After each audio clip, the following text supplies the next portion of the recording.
Is it going to be a clean sweep, or can MarineLorD begin to cover here on Highview? With that being said, spawning in on the southern part of the map, it is the Viper playing as the Red English, and to the north, it is MarineLorD playing as the Abbasids in blue. Not the first time we are seeing this matchup over here, not on Arabia or Highview, but we have seen this already on King of the Hill. Viper, we'll have to see how he's going to play English again. This is the third time he's playing English today already in game number 3. Yeah, it's like we said, it's the English challenge, or the Muslim actually secretly controls Viper via, like, remote access or something. Something's happening here. Like, this isn't the Snake we're used to, right? Like, actually, weirdly enough, do you feel like if we were checking on Viper just 2 or 3 weeks ago, we would have expected him to be the Abbasid spammer, right? Like, that was kind of his go-to. He was improving on it. He was playing a lot of it. Times are changing. MarineLorD is the one doing it back-to-back. Meanwhile, Viper just going for the one Civ challenge all the way through. The only thing that can stop him, I think, is Mongolian Heights, which is the only map where the English are banned by default.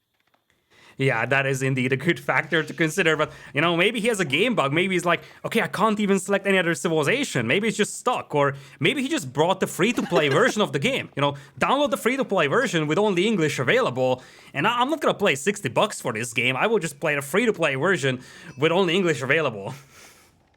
Selective blindism, I think, is what it is. He can only see the English flag, which means that one day Viper-san will notice me. Ooh. But yeah, for now, we just notice his pristine gameplay. Once again, going in with the two scouts. I went French there. The two scouts, which MarineLorD himself goes. It's not something we're used to seeing, right? We know the Abbasids, that they're a greedy pile of something. They love as many villages as possible. So the fact that he's going for a second scout so frequently should show you just how important the maintained vision is, and also snatching away as many sheep as possible is. We. But yeah, exactly. That's the case. Because especially on Highview, I mean, look at those stealth forests out there. It makes it very difficult to see what your opponent is doing. So you really want to make sure that you have as much available vision as humanly possible. So playing this with one scout is essentially suicide. You will just not be able to see what's coming. Right, we've seen how crippling it can be in times before. I'll say this generation of Highview is actually not as punishing. Like, this... It looks closer to Lipany, right? Where is the bridge? Where's the giant, never-ending Sherwood forest to the side? There's a lot of patchwork in the center that you can see. Makes it a lot easier to weave through, even if you have limited vision. Viper is going to play very heavy on the farming department. Did he actually misplace one of those farms? It looks like it's not the case. It looks a little weird because it didn't start off with the farm right next to the town center, but it should still be good. It's gonna be the good old... Actually? It's the sheep. It's the sheep. Like, Oh, he's no. got that one sheep. He's got that, like, 400 elo sheep that was away from the TC. I think you can place it now. That's why. Yeah. But he's still gonna be able to fit the 10 around, so that's the key thing. It looked a little weird at the beginning. I was like, okay, can he fit 10? But it should be able to. That house is also at a bit of a weird spot, but he should still be able to have no problems. Indeed, he's going to start dropping farms. He's going very heavy on the eco department. We've seen Viper play English in a variety of ways. Could be aggressive against the Abbasids, but it could also be a second town center play here. Because think about this one. Once again, with the Abbasids, you're thinking about the possibility of playing second town center, and you could try to counter that by playing a second town center yourself, or fast castle with the King's Palace. The interesting thing to look at here, I think, is going to be that MarineLorD got punished for the attempt of a second town center in the previous game. What if now MarineLorD is thinking about a 1 TC build? Not because that's the best thing that the Abbasids can do, it's simply because he understands how much Viper can punish a 2 center build based on the previous game. Yeah, so this is like the extension of the implied odds theory I was talking about earlier on in the series, where, like, when you play a Civ, anyone who plays a Civ, when you have enough experience, there's this anticipated build, right? He's going to go for this many TCs, or he's going to build this type of unit. The interesting thing is when you go on a pro layer and you play against the same person, everyone plays Civs differently, right? So now there's this kind of face value of how MarineLorD is going to play to kind of lead into what you were saying with the play 1 TC style. Because MarineLorD so frequently goes for at least 2 TCs, Viper might feel like he can get away with that greed. And if he does, then this 1 TC play is going to be pretty ballsy and pretty successful out of MLord. But for the moment, I feel like he hasn't shown his full hand. I believe was that stable being built at the back that he's maybe looking to go into? I don't mind a few horsemen to prowl around. It's a pretty effective solution. But one thing he does need to be careful of is this is not the same Abbasids we had 2 weeks ago. The lack of berries compared to what you used to have means you dry up a lot faster if you heavily invest in the horseman and it fails. And look at this, MarineLorD is going to play with 2 Townsenders and a stable first. This is exactly what could have worked so well in the previous game. And the thing is that Viper, he's going to have the council hold up so slow. This is actually very reminiscent of the game number 1 build, which I believe was a fast castle. So what I'm thinking here is that Viper is basically looking at MarineLorD and saying, okay, you got punished for going to stone immediately in the previous game. So you're likely going to open with a stable just to make sure that you have enough window to gather the stone. And I can respond to that by going for a fast castle with the King's Palace. That will essentially be my second town center. Because by making you build that stable at the beginning, I essentially delayed your second town center by 30 seconds to 1 minute, let's say.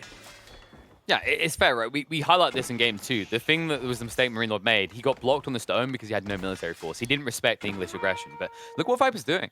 He dropped the racks already. So not sure if he's going to be pushing out the Spearman or the Man-at-Arms yet. I'd assume Spearman just because he should have scouted out that stable at the back. I think MarineLorD intentionally put that at the back, by the way, to try and mask it. Understanding that Viper would be less likely to go around the back side as opposed to quickly checking in on the front. Yeah, now it looks like Viper is not going to go straight into Castle Age here. He's going to spend considerable time in Feudal, dropping the second lumber camp. Barracks is up. He's gonna need 1 or 2 spearmen to discourage those scouts from burning down his gold mine. But still, to me, this build feels like it's going to be a semi-fast castle style. And you see Viper sending out the villagers immediately to gold the moment the scouts leave. That's a sign that he wants to get gold as soon as possible. And I feel like we're going to see him trying to work towards that King's Palace as soon as possible. I think it's also about the gatherings, right? Because you can see he's already researching the woodcutting. And I have seen him frequently go for the farming efficiency as well. Like, he actually very highly values these compared to other players, especially as the English. It's interesting, actually, the prioritization on wood, because if there's one thing that's been holding the English back for a long time, it's the heavy reliance on wood, given that they don't actually have any booster to it, right? Like, compared to civs like the Rus or the Chinese, they have no way of getting additional wood off of a heavy investment into that line. I think that has always been the limiting factor for this civ. So cool mix-up by Viper going for that tech. Looks like we're going to have the second town center now coming in here for MarineLorD, dropping a second stable as well. So he's anticipating some level of aggression to come out from Viper, and he's not wrong. Here come those longbows and the spearmen. Obviously, that's the reason why you want to have 2 scouts, because you need to find those that are coming forward. And I think MarineLorD should be able to spot them. Yeah, he might be able to get this snipe on one of the scouts for free, but it looks like MLOD's wise to it. He backs off just in time. Wonder, though, are we going to get the villager pull too early? Like, I actually prefer MarineLorD's configuration for his base compared to the last game. I think he was way too loose.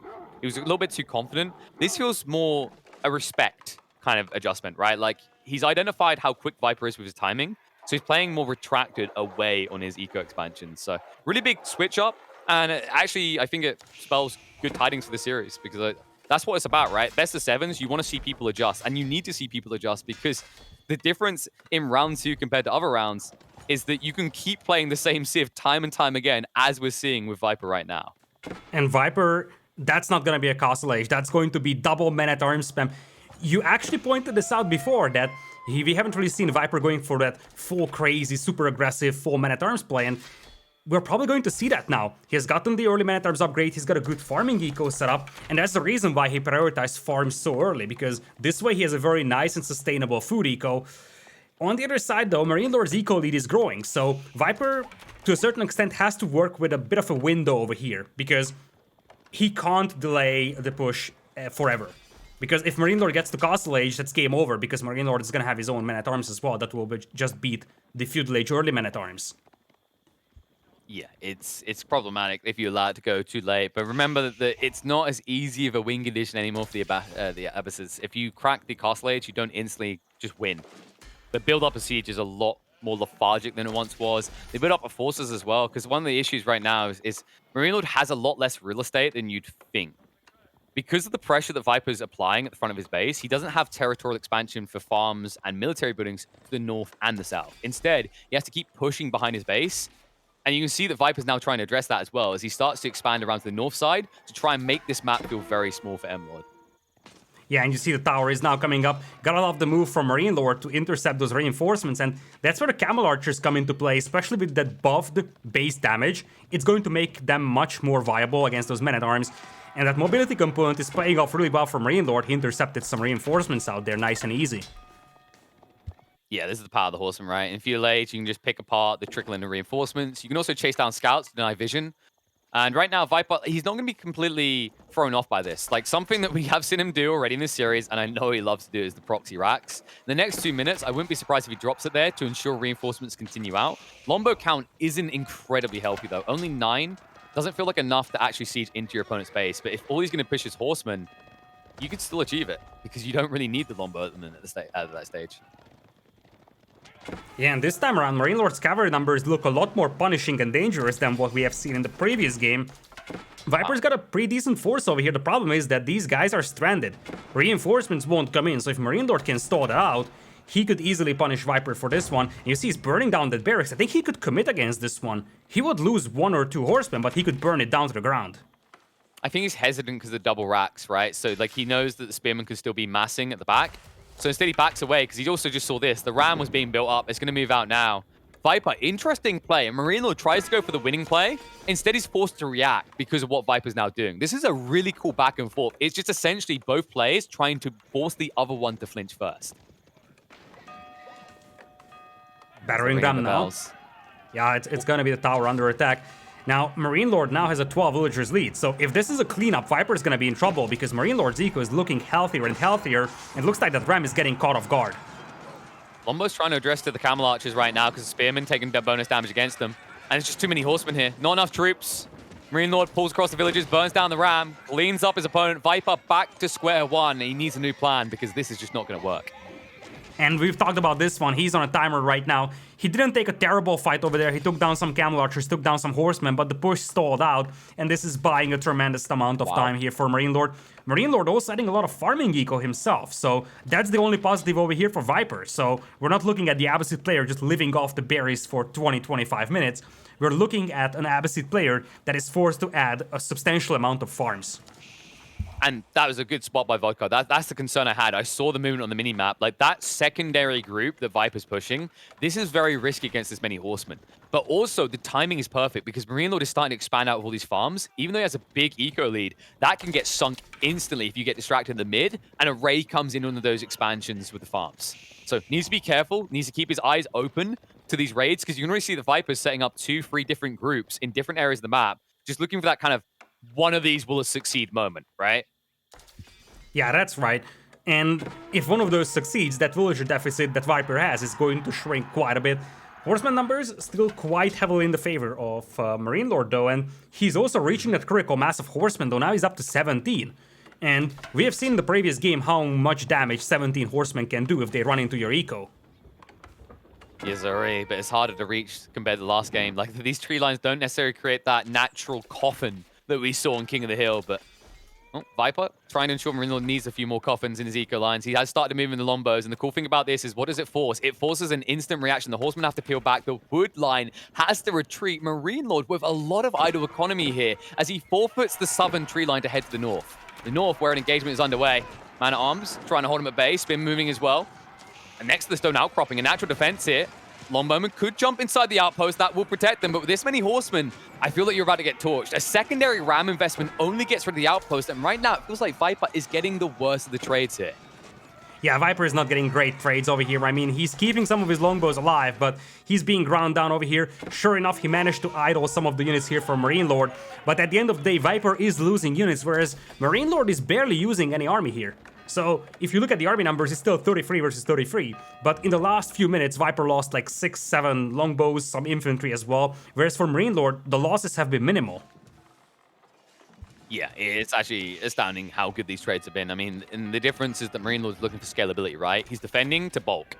Viper isn't doing the same. Like, he's got a lot of income, but it's instantly being invested in a new force each and every time. And here they are, the man-at-arms forcing his opponent away. Nice palings. The palings actually trapped him. Weird interaction there as he shifted past it and didn't get trapped at first. In fact, why are the palings still there? I'm pretty sure they're meant to despawn after a certain distance, right?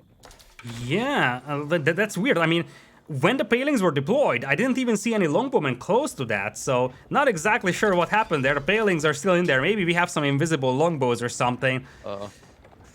Oh, yeah, stealth palings. Of course, it makes sense. Viper's like, MarineLorD comes from StarCraft. That's like how many centuries ahead. It just makes sense we'd have stealth tech. Come on. Second round now. This is a hefty investment this stage. What, up to 1,200 wooden rams? Hasn't really achieved much so far. They're trying to force them out of. Moves in now. Longbowman in line formation. They should have the pettings off cooldown again soon. A lot of man-at-arms here. Trying to force the engagement. Horseman rushing out. Front line to meet them. Peels them back. Tries to wrap around to the north side to get the Lombos. Lombos need to get close to the man-at-arms to be protected here. A nice sidestep there. The engagement looking good for Viper. Rams get through. Villagers prioritize onto them to try and counterattack.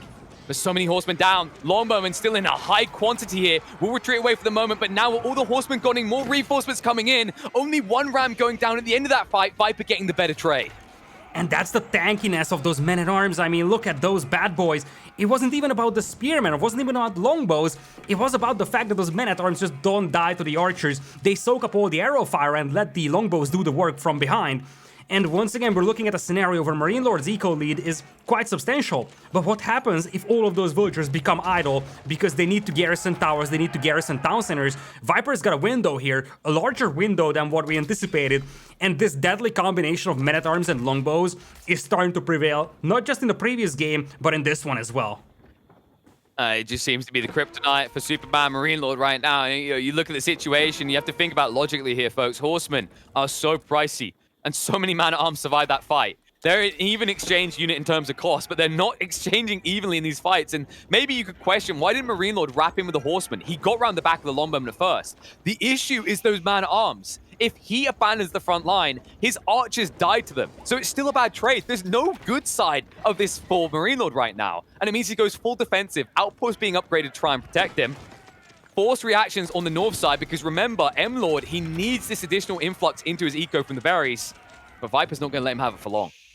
Yeah, Viper cannot let him for long, because if you look at the resources, MarineLorD has the gold for Castle Age. If MarineLorD can find himself a window to gather the food he needs and then press that culture wing, I get the feel that if MarineLorD gets to Castle Age, this window is closed for Viper, and that window is shrinking so rapidly. Yeah, it's very hard to wiggle your way up to Castle Age now anyway.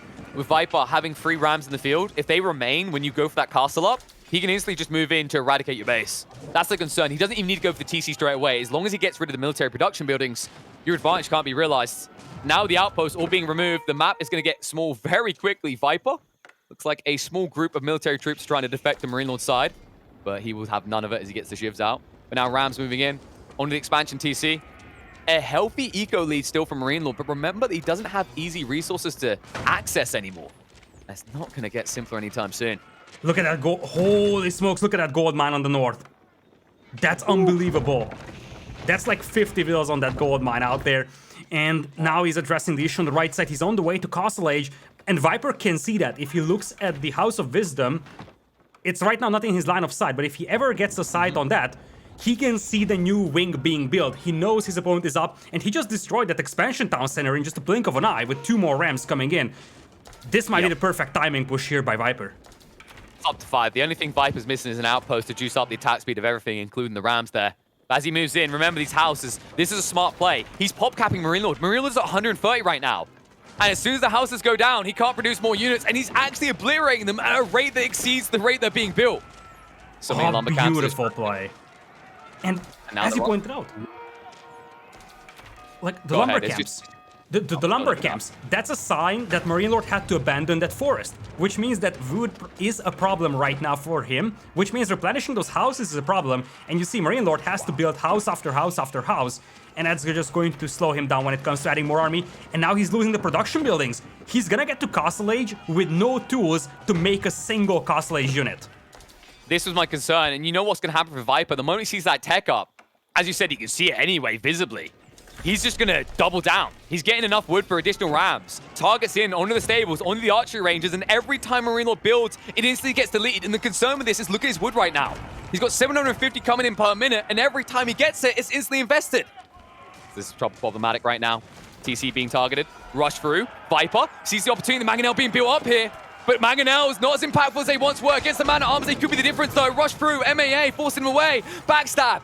Mangonel's going to go down. Heavy investment, instantly lost. Barely any horsemen, barely any front line, and while that's happening, everything in your base is being deleted. Outposts being built up as Viper gets the renewed attack speed. Villagers coming out to try and address the rams, but instantly peppered with arrows. And MarineLorD trying to wave the white flag, give over half his base, but Viper wants it all. He will not leave until he gets a 3rd point on the board. Oh my goodness, Viper is just so effective with this timing, pushing once again. Now houses are exposed, the starting town center is gone. MarineLorD is scrambling for a second mangonel, trying to rebuild his stables as well. But now he's on a timer because Viper wants to go for that landmark. He's saying, okay, that's the House of Wisdom. I'm giving you 15 seconds to take this fight. You take it or not.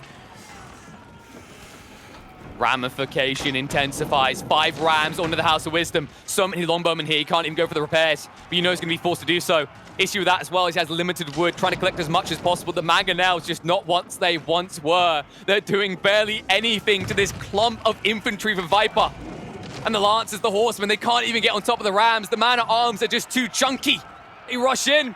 Backstab onto the side of the cavalry line. Moving in onto the mangonel. Instantly pushing it back. Longbowmen moving in, sniping down the front line quickly one by one. The Rams getting the House of Wisdom low, and MarineLorD with barely anything left to push out here. Front line is going to start to fall, but after that, there's just 1,000,001 longbowmen to worry about. One mangonel won't protect. The villager pool comes out. He needs it right now. He's on fire. He needs to keep it repaired. Every single villager off of the wood lines and straight into repair duties. 900 should be enough to sustain him. And with the remaining villagers, he can burn down the Rams. He will stay alive, but at what cost? Oh my goodness, the timing on this one. Really, the Lancers, just enough to push back those longbows. MarineLorD didn't have enough to take this fight to a win. He just had enough to buy himself time to get that landmark repaired. But look at the amount of pace, or look at the pace at which he's depleting his wood. He's at 200. He was at 900 a second ago. This is not a House of Wisdom. This is a House of Worship right now. Look at him go. But then the longbowmen are back in. Rams being addressed, but look at the eco count now. The lead has shrunk. It's just not in existence anymore for MLord. And the longbowman count is never ending. The Lancers not really getting the efficient exchanges they're looking for. They get picked off one by one as they ride in. And even if you survive this onslaught, what has been the damage? He's at -2 wood right now. All because he still has to repair and he can't. And it's the House flaming. of Wisdom is still on fire. It's on fire. It's gonna burn down to the ground if he cannot start repairing it. He doesn't have the town center. If Viper can just prevent that repair, it's going to burn down to the ground, and he's going to win on landmark victory condition. And Viper, look what he's doing now. Look at what this greedy son of a gun has done. He's going for Castle Age. After all this, after he picks MarineLorD dry and ensures that his economy fish feels dead, despite the fact he has 60 villages, he will now look for his own tech up. Farms have been established. Castle Age can be reached, and he knows that MarineLorD is in no position to apply pressure. Yeah, MarineLorD is just too deep into this recovery process. I mean, if you look at MarineLorD's economy, it's a train wreck, and there are still towers inside the base, by the way. Not 1, not 2, but like 4 or 5 towers. Now, they don't have a lot of emplacements, but you have to clean those up to get your farms back. Sustainability is non-existent here for MarineLorD, and Viper is ready for the next wave, and that is going to be Castle Age. And he's going to be the only player with more than 1 town center with that King's Palace now in play.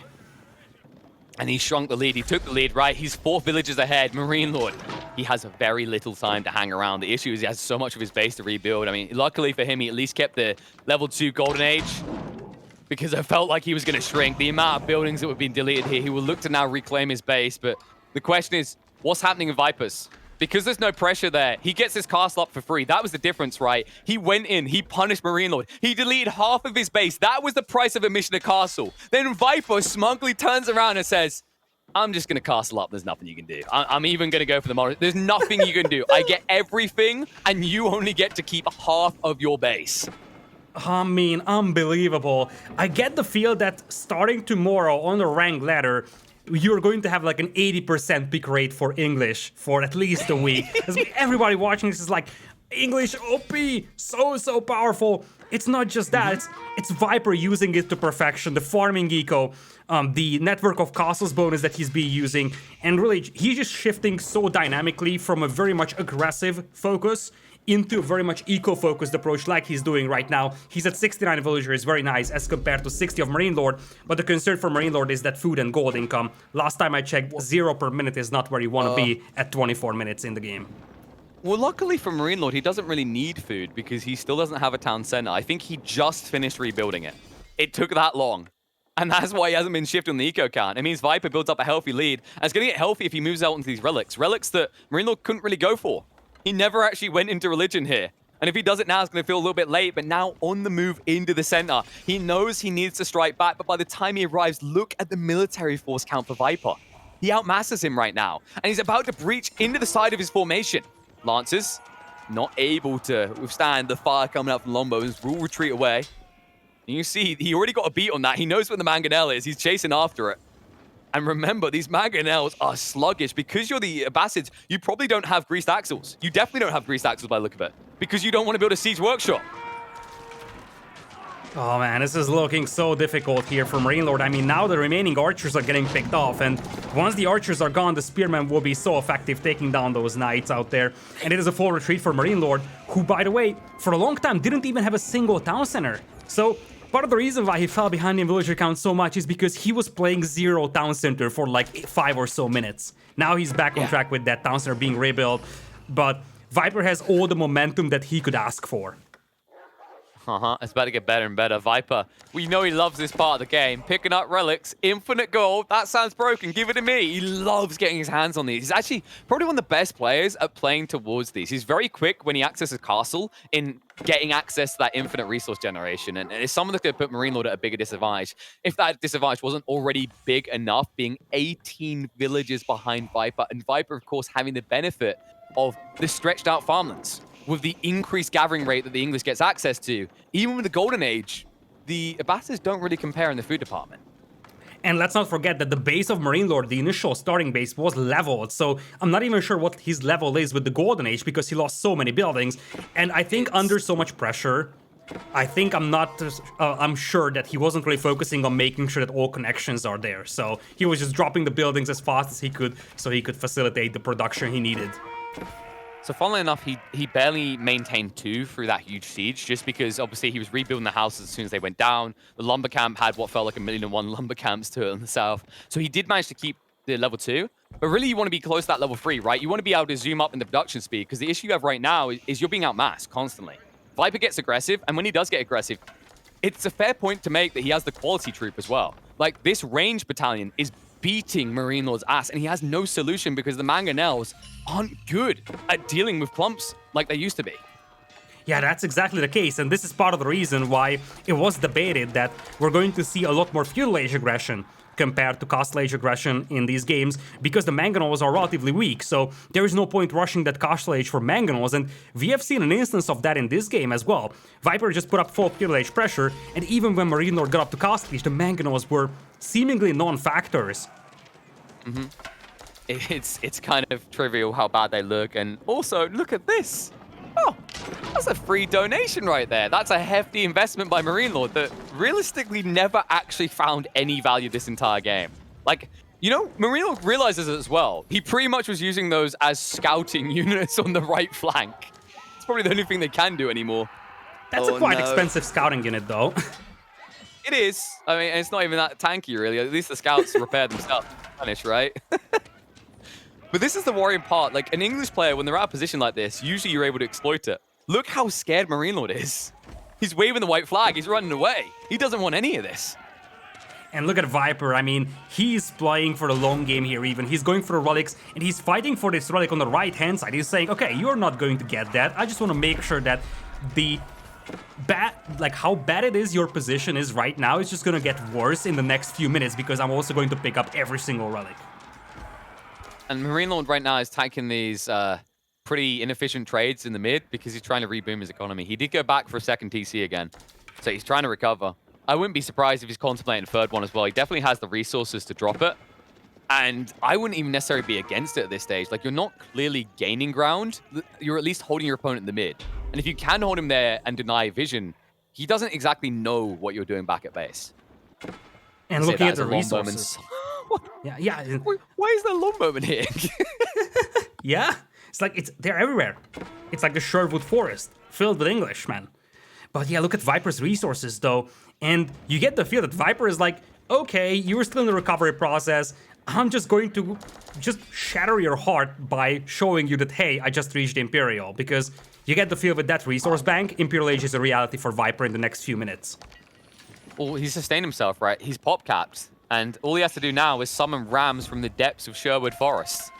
It's been a while since we saw him build a ram, but If they have even half the effectivity they did in the last push, MarineLorD is in trouble. Yeah, Oh, and MarineLorD, is he just using all siege as scouts now? There's just a random ram there. Like, they won't notice me. I'm camouflaged in the woods. there is an imposter among us, say the trees. This being said, yeah, as you pointed out, Viper is Popcat, which means that he can't spend his resources on units. Might as well just go for Imperial, because that's exactly is the direction in which he's heading. I think even in Castle Age, he should be able to level MarineLorD's base right now, but he thinks about this Imperial Age thing, and he's probably going to head up with the Wingard Palace another step ahead compared to MarineLorD. Appropriately named as well in this situation. MarineLorD is struggling to actually keep a slew of troops pushing out. Meanwhile, Viper constantly replacing instantly what's lost and having surplus resource to do so with almost double the food, actually over double the food income per minute, especially after he just denied this expansion. And that's the issue for MarineLorD. He doesn't really have enough farms down for the entire economy just yet. He doesn't even have the space to push that much farmland. Right now, he's just being pushed back towards his base, trying to take the fight in the tree line. So many longbowmen here, even without the attack speed buffer. Viper clearly having the edge as he spreads out the line. The man-at-arms just too tanky with the armor-clad, allowing them to trade efficiently against the man-at-arms. And essentially take so many arrows, they begin to look like hedgehogs. Yeah, it looks like the English men-at-arms will slowly be outnumbered by the men-at-arms of the Abbasids here. But Viper is going to be up to Imperial. And now the question for MarineLorD is, what exactly am I going to do? He's going to tap out.